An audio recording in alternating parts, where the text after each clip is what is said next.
Á síðari hluta 20. aldar tíðkaðist meðal íslenskra barna og ungmenna að fá sér Siriuslengju og vefja inn í lakkrísborða.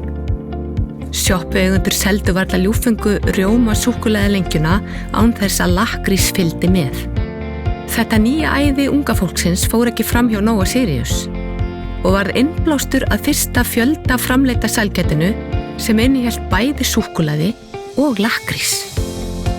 Og hvað átti sælgætið að heita? Þórir Haraldsson, þáverandi framleiðslustjóri, var ekki nokkur með vafa. Eitt sett, það er augljóst.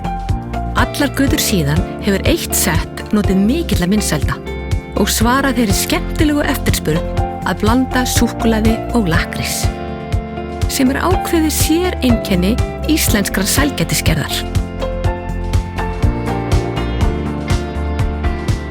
En þegar maður fær sér tvö, fær maður sér þá tvö eitt sett eða tvö sett?